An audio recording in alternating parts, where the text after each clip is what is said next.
This eye-catching thing sat next to me is the brand new Royal Enfield Guerrilla 450, and I've enjoyed riding it for my time. It's one of the perks of working for Urban Rider. We have these on tap, but it's quite similar to another of their new bikes, the Himalayan 450. So the question is, which one is better to use in a city? And which one would I actually prefer? Now there is an important point, and I'm going to get ahead of the comments a little bit on this one and say that yes, we do sell these bikes. So can you consider this a fully unbiased review? No, I guess you can't, but bear in mind, I don't have to do these videos, or at least I get to pick the topics that I talk about, meaning that if I don't like something, generally speaking, I don't really talk about it. If I'm making a video on something, it's a pretty good rule of thumb that I actually do like it. Take that however you want, and I'm sure the comments are still coming because you can't keep everybody happy. But if you're still here, let's begin. So in order to find out which one is better, you have to find out why they're good in the first place, and why, mini spoiler alert, both of these bikes make great commuters. The first thing is value for money, which has been a staple for Royal Enfield for a long time. So this bike you can get for under £5,000, and for a brand new bike, that is quite impressive. Not in this colourway, obviously, which, to be honest, wouldn't necessarily be my pick. It's a little bit garish, a little bit eye-catching if I'm being polite, but in their base colour options, it's under £5,000. So what do I want out of a city bike? And what do I want out of a city bike with the name Guerrilla?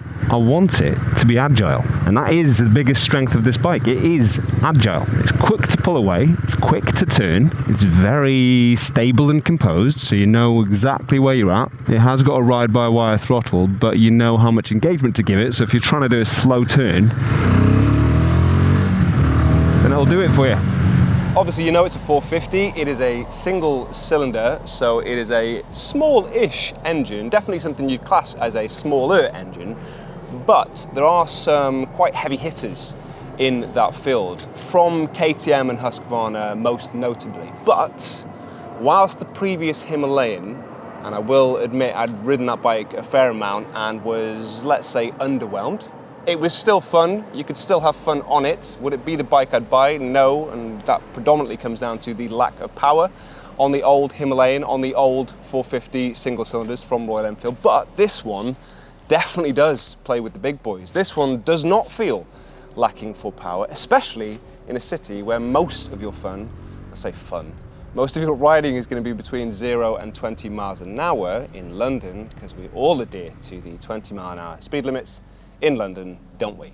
But, you know, under 60 miles an hour, it's absolutely fine. And don't feel like it hasn't got anything to chase either. Peak power is actually found at 8,000 revs. It has also got 6 gears, so you can comfortably take it on the motorway. But if I was gonna find any criticism for this bike or the Himalayan, it would be the top speed performance. It will comfortably do north of 70 miles an hour, absolutely fine. I'm just going by what I feel when I'm on a bike like this, and I wouldn't have said this is fit for sitting on the motorway doing huge touring miles. But it still is capable if your bum can put up with the vibrations, and if maybe you like that. Who knows? I'm not here to judge. If you like the tingle in your dingle whilst you're riding, then by all means, go and take this thing up to Scotland. And I'm still only going 20 miles an hour. Look at that. Way. Truly, it feels like cheeky fun. I have also noticed on this particular model that someone's scraped the foot pegs, which I'll be honest, for city riding, it's quite impressive. I'm going to assume they were taking a slow speed corner and just whipped it in, but then it feels so planted that you kind of can do that. What's not to like? It has a ride-by-wire throttle, it has 6 gears, it has a slip assist clutch, and the clutch pull is really light, which for a bike you're going to be sat in front of traffic lights for an extended period of time is a must for me. If I'm picking a great commuting bike, it needs to be light on the clutch, and this one definitely is. The Guerrilla has an 11-litre tank, which is quite small, but it is so frugal, it's unreal. You'll get about 200-mile range out of this thing because it does just sip like a hummingbird. Another must for the kind of rider that might be looking at this bike, and for anyone looking to commute, is that it is a comfortable kind of seating position, and the frame and the weight of it as well. So it's 780 millimeters for the seat height, which is pretty low. It's also really easy to swing a leg over because it's quite narrow actually. So you kind of sit in a little valley in the seat, hugged quite comfortably. If you're a little bit taller, yeah, this wouldn't be my pick in that circumstance, in which case definitely look towards the Himalayan, which isn't too tall, but it is taller than this one at least. And it's really lightweight, it's about 180 kilograms with fuel. So that is about the same as I weigh after Christmas. That's a lie. I hope it's a lie. Maybe it isn't a lie. Suspension, pretty basic. Braking, pretty basic, but both of them work absolutely fine. It is made for the weight and proportions of this bike, so it is pretty composed.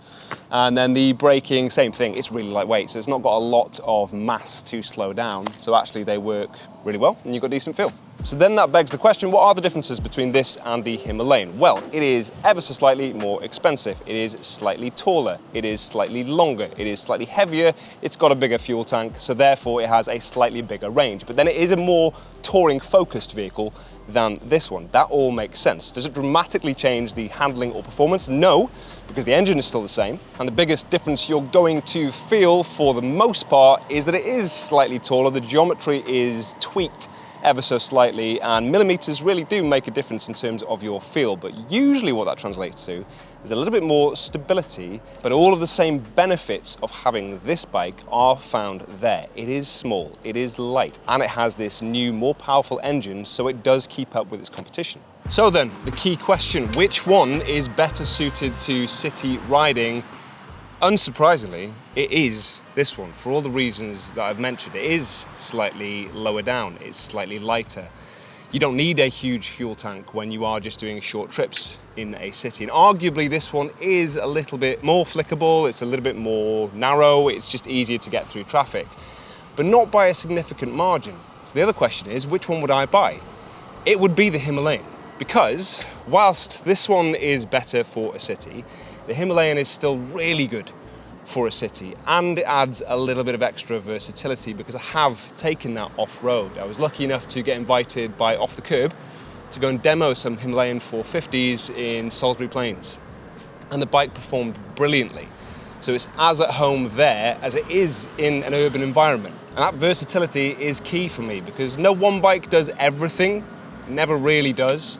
But you can find bikes that are a little bit more versatile than others, and for that reason I would be spending the extra money, not a huge amount more, and getting the Himalayan over this. But both of them are fantastic city options. It really depends what you're going to be using it mainly for. Now, if you want to check them out for yourself, we do have these to demo. You can come and speak to us in the store, and when I say us, I don't mean me, I'm not there. But the rest of the staff are very helpful, very friendly, and they will guide you through, let you try a few of the bikes if you need to as well. So come along and say hi, and tell them that I sent you if you do find yourself in the area. I'll see you soon. Bye.